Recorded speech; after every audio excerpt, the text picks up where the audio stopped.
Chattanooga Police Chief Celeste Murphy says security has been scaled back on Station Street. She says that area is much safer compared to June when 2 people were shot. There were at least 4 instances of violent crime on Station Street during the past year.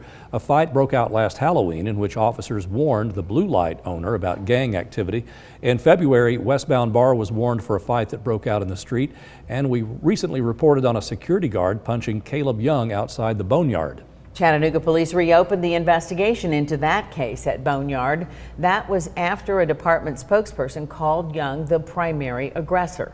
Our Liam Collins learned about that investigation after our multiple public records requests were denied. Liam is downtown with more. Liam? Yeah, David, Cindy, we asked Chattanooga Police Chief Celeste Murphy about so many questions that we haven't gotten clear answers on since we first started asking questions about this last week. She said she couldn't answer many of our questions, citing that recently reopened investigation into this situation, but she did say the department never committed to not reopening the case. The Chattanooga Police Department is taking another look at this fight on Station Street, caught on security camera video. A customer and a security guard at the Boneyard get into a fight, leading the security guard to punch the customer, appearing to knock him unconscious. Another guard later moves him out of the street, where he lies unattended for almost 2 minutes. A police report said officers found the customer, identified as Caleb Young, still in the street, bleeding from his head and mouth. The report also says he made slurred statements unrelated to officers' questions. At the time, there were no charges pressed and no mention from police of following up to get Young's side of the story. That is not rendering care. In fact, that adds to someone's injuries. Young hired Robin Flores to represent him. He plans to file a civil suit against the bar. It's just the latest in at least 3 dozen calls from Station Street so far this year. Calls like a shooting that sent customers on the street running in June. I don't want to see that again happen, and it hadn't through the summer.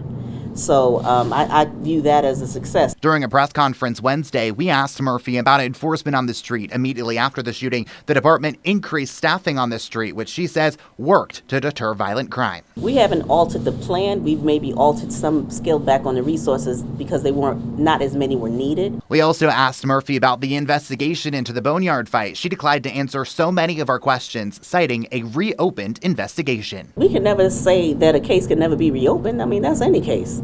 So, we're going to be transparent when we need to reopen something and take another look at it based off of new information.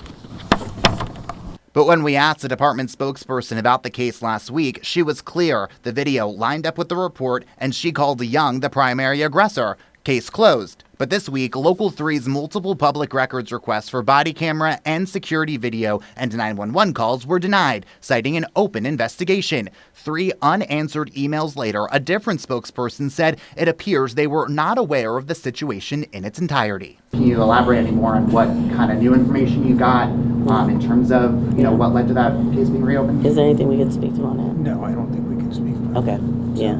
I want to honor the work that's being done there, and as soon as we can elaborate on that, we will.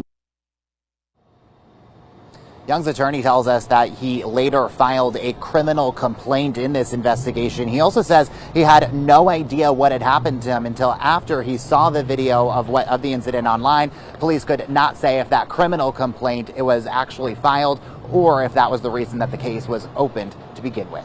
We're live on Station Street tonight. Liam Collins, Local 3 News.